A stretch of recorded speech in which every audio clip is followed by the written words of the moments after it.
नमस्कार दोस्तों। पिछले क्लास में हमने छत्तीसगढ़ के भौतिक विभाजन के तहत हमने पूर्वी बघेलखंड का पठार पढ़ा था। जाना था हमने कि पूर्वी बघेलखंड का जो पठार है मध्य प्रदेश में स्थित बघेलखंड के पठार के पूर्व दिशा में होने के कारण इसे हम पूर्वी बघेलखंड का पठार कहते हैं। आज हम दूसरा प्राकृतिक प्रदेश जसपुर सामरी पाट का अध्ययन करने वाले हैं। जसपुर सामरी पाट या फिर पाट प्रदेश का है, जानने वाले हैं कि इसके तहत इसकी स्थिति, इसकी विस्तार, इसके अपवाह तंत्र और प्रमुख पाट प्रदेशों को। ठीक है, तो आइए शुरू करते हैं। सबसे पहले स्थिति एवं विस्तार को देखते हैं। और इसकी स्थिति की बात करें तो राज्य के उत्तर पूर्वी भाग में है। ठीक है, यह किसका हिस्सा है? छोटा नागपुर का हिस्सा है। छोटा नागपुर पठार का हिस्सा है। और छोटा नागपुर का पठार कहाँ पाया जाता है? वो पाया जाता है आपका झारखंड में। ठीक है, सभी प्राकृतिक प्रदेशों में यह सबसे छोटा है, लेकिन सबसे ऊंचा प्राकृतिक प्रदेश है। सबसे ऊंचा प्राकृतिक प्रदेश है। ठीक है, इसका क्षेत्रफल की बात करें तो 6208 किलोमीटर स्क्वायर है। और परसेंटेज की बात करें तो 4.59% एरिया जो है एक्वायर करता है। ठीक है, इसके अंतर्गत सम्मिलित जिलों की बात करें, जिले कौन कौन से इसके अंतर्गत आते हैं, तो सबसे पहला तो है जसपुर जिला आता है। जसपुर जिला के साथ साथ बलरामपुर का सामरी और कुसमी तहसील। ठीक है, और सरगुजा का कौन सा मेन पार्ट और सीतापुर तहसील। ठीक है, तो ये जिले इसके अंतर्गत शामिल हैं। ठीक है, अक्षांशीय विस्तार 22 डिग्री 18 मिनट से लेके 23 डिग्री 41 मिनट तक। और देशांतरी विस्तार की बात करें तो 83 डिग्री 2 मिनट से लेकर 84 डिग्री 20 मिनट। एक बार दोहराएंगे, 22 डिग्री 18 मिनट से 23 डिग्री 41 मिनट तक अक्षांशीय विस्तार, और 83 डिग्री 2 मिनट से लेकर 84 डिग्री 20 मिनट तक देशांतरीय विस्तार। तो ये तो हमने जान लिया पाट प्रदेश का स्थिति एवं विस्तार। ठीक है, अब इसके भूगर्भीय संरचना के बारे में समझते हैं कि ये जो है सबसे ऊंचा प्रदेश है, सबसे छोटा प्रदेश है। समुद्र तल से इसकी ऊंचाई 600 से 1000 मीटर के मध्य है। और इसका ढाल जो है दक्षिण है, फिर उसके बाद पूर्व की ओर है। प्रमुख चट्टान इसमें दक्कन ट्रैप है। और प्रमुख खनिज कौन सी है? बॉक्साइट है। ठीक है, यहाँ लेटेराइट मिट्टी पाई जाती है। लेटेराइट मिट्टी के बारे में हमने जाना था कि ये जो है बागानी फसलों के लिए उपयोगी होती है। बागानी फसल जैसे चाय, लीची, आलू, है ना। और ये अपेक्षाकृत कम उपजाऊ होती है। ठीक है, बाकी मिट्टी के प्रकारों से। अब जानते हैं अपवाह तंत्र को। इसके अंतर्गत पाट प्रदेशों के अंतर्गत पाए जाने वाले अपवाह तंत्र को। ठीक है, आइए जानते हैं।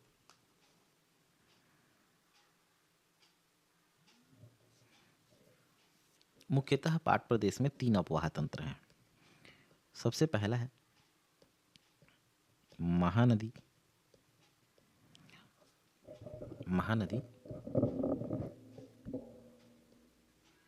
अपवाह तंत्र।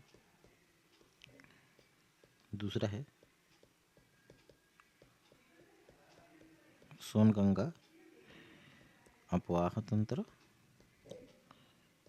और तीसरा है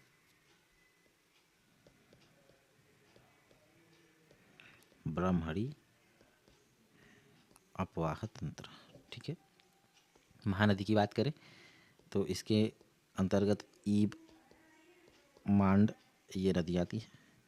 सोनगंगा की बात करें कन्हार नदी। और ब्राह्मणी अपवाह तंत्र के अंतर्गत शंख नदी आती है। ठीक है। तो पाट प्रदेश कितने अपवाह तंत्र पाट प्रदेश के अंतर्गत आते हैं? तो 3 अपवाह तंत्र इसके अंतर्गत आते हैं। कौन कौन से? ब्राह्मणी अपवाह तंत्र, महानदी अपवाह तंत्र और सोनगंगा अपवाह तंत्र। ठीक है। अब देखते हैं प्रमुख विभाजन को, है ना, कौन कौन से पाठ इसके अंतर्गत आते हैं। प्रमुख अविभाजन,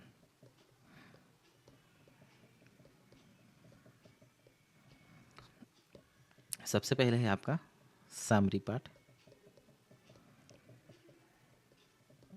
इसको और क्या कहते हैं अपन? इसको कहते हैं उच्च पाठ या फिर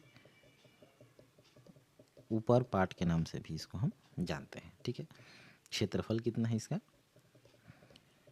2225 वर्ग किलोमीटर। ठीक है। समुद्र तल से ऊंचाई 600 मीटर से अधिक है। और इसकी सबसे ऊंची चोटी कौन सी है? सबसे ऊंची चोटी गौरलाटा। कितना है ऊंचाई? 1225 मीटर। ठीक है।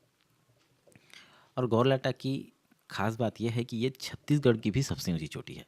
ध्यान रखिएगा, पीछे हमने पढ़ा कि जो पाट प्रदेश है ये सबसे छोटा प्रदेश है, सबसे ऊंचा प्रदेश है। इसी के अंतर्गत ही सबसे ऊंची चोटी छत्तीसगढ़ राज्य की पाई जाएगी, जो कौन सी है? गौरलाटा, जिसकी ऊंचाई कितनी है? 1225 मीटर। ठीक है। और ये पाट जो है सबसे ऊंचा पाट भी है। ठीक है। आगे देखते हैं कुसुमी पाट।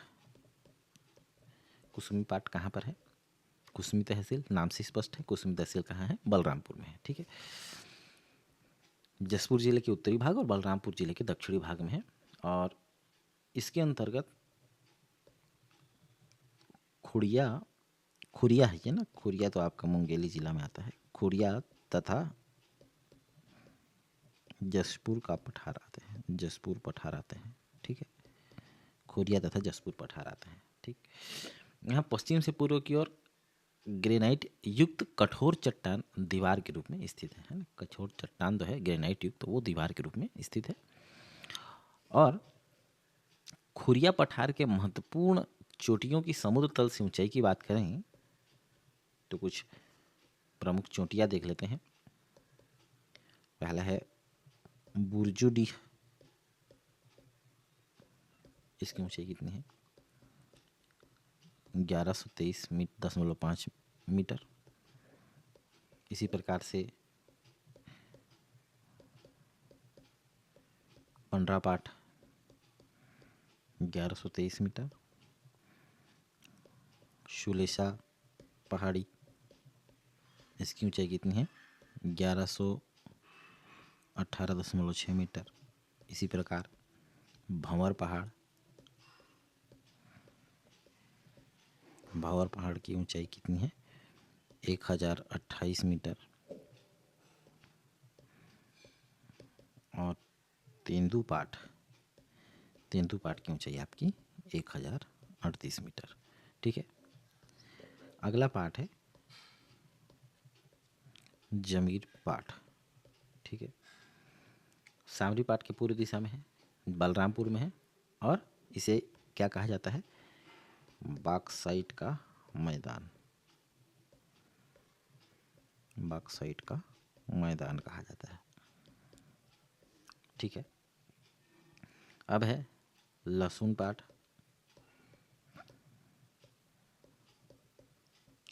लहसुन पाठ की बात करें तो ये सामरी पाठ के पश्चिम दिशा में है और कहाँ है? बलरामपुर जिले में है। ज़्यादा कुछ इंपॉर्टेंट तथ्य नहीं है।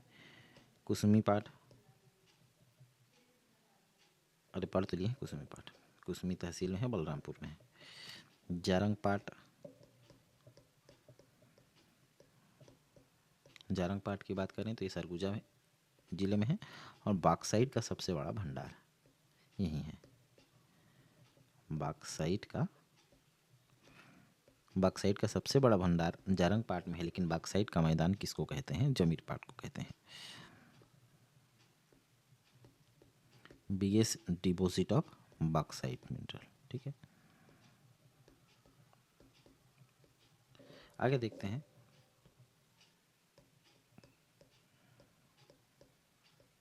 मेन पार्ट कहाँ है? सरगुजा जिला में है। ऊंचाई कितनी है? 1152 मीटर। ठीक है। प्रमुख पर्यटन क्षेत्र या कहें जलप्रपात तो है tiger point, fish point, echo point और मेहता पॉइंट। ठीक है। अजीसी मेन पार्ट से ही किसका उद्गम हुआ है? मांड नदी का उद्गम, मांड नदी का उद्गम हुआ है। ठीक है। इसे छत्तीसगढ़ का शिमला भी कहते हैं हम, छत्तीसगढ़ का शिमला भी कहते हैं, और इसको छोटा तिब्बत भी हम कहते हैं, छोटा तिब्बत कहते हैं। क्यों? 1962 में हमने जो है तिब्बती शरणार्थियों को यहाँ बसाया था, इसलिए। ठीक है। प्रमुख घाटी गोविंदपुर, सकारिया, करदन गुफाएं, पैगा गुफा, बंदरकोट, भालूमाड़ा, राकामाड़ा, झील गुफा प्रमुख गुफाएं हैं। एडवेंचर जोन यहाँ पर जो है, एडवेंचर जोन यहाँ कौन कौन सा है? मालतीपुरी और परपटिया,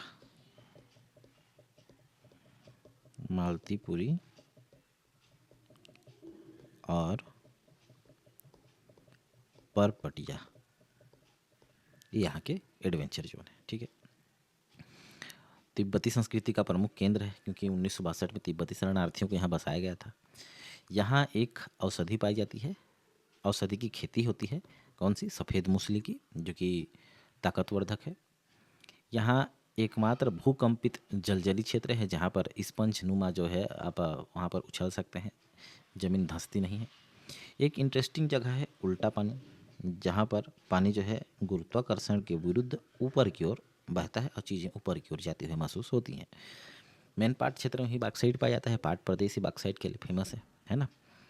और मेन पार्ट के पूर्व में मांड नदी, पश्चिम में रेहर नदी बहती है, उत्तर में गुनगुट्टा है, और जो कि रिहंद की सहायक नदी है।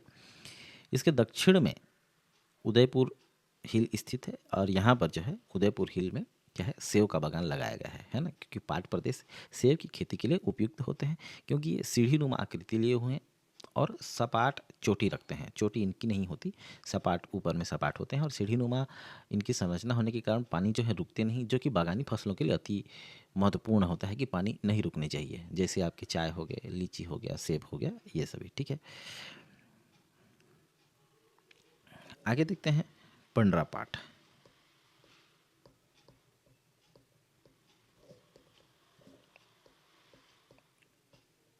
पंडरा पाठ, ठीक है।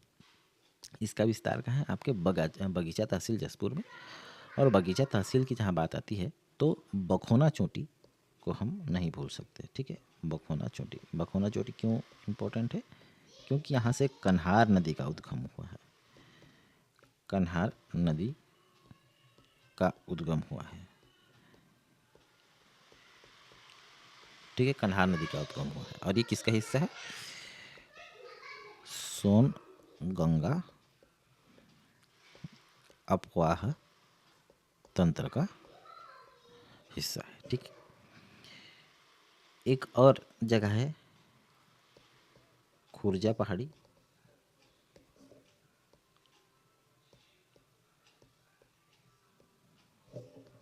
खुर्जा पहाड़ी, ये क्यों इम्पोर्टेंट है? यहाँ से ईब नदी का, ईब नदी का उद्गम हुआ है, और ये किसका हिस्सा है? ये है महानदी अपवाह तंत्र का हिस्सा है। ठीक है। अब देखते हैं जसपुर पाठ, जसपुर पाठ, जिसे हम और क्या नाम से जानते हैं? निम्न पाठ या फिर नीचा घाट। ठीक है। विस्तार इसका नाम से स्पष्ट है, जसपुर में है। विस्तार इसका देखें तो 4304 किलोमीटर स्क्वायर में है। समुद्र तल से ऊंचाई 275 से 500 मीटर है और प्रदेश का सबसे बड़ा और लंबा पाठ है। इसीलिए इसका नाम जो है, इस पाठ प्रदेश का नाम जसपुर के नाम पर रखा गया है, क्योंकि ये सबसे बड़ा और लंबा है। सबसे बड़ा और लंबा पाठ है, बड़ा और लंबा पाठ क्षेत्र है। ठीक है। अपवाह तंत्र की बात करें तो ईब नदी अपवाह तंत्र, ब्राह्मणी अपवाह तंत्र और शंख नदी तथा सोनगंगा अपवाह तंत्र, ये चारों अपवाह तंत्र इसमें पाए जाते हैं।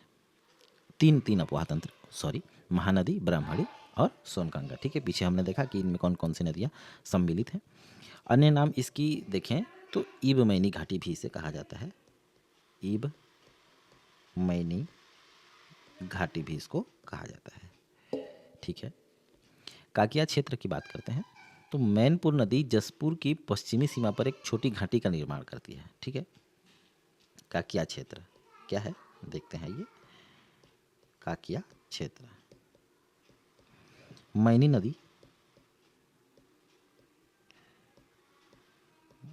नदी जो है जसपुर क्षेत्र में, जसपुर की पश्चिमी सीमा,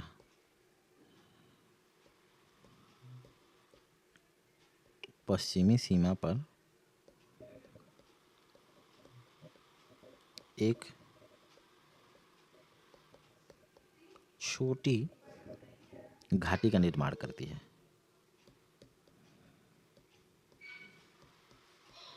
इसको हम क्या के नाम से जानते हैं, काकिया क्षेत्र के नाम से जानते हैं। आगे देखते हैं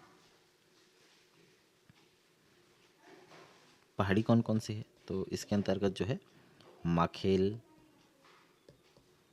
माखेल के अलावा कुसंगा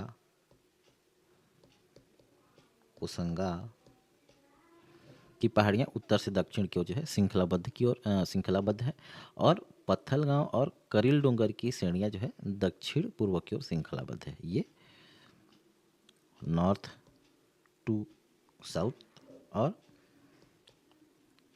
पत्थलगांव और करील डोंगर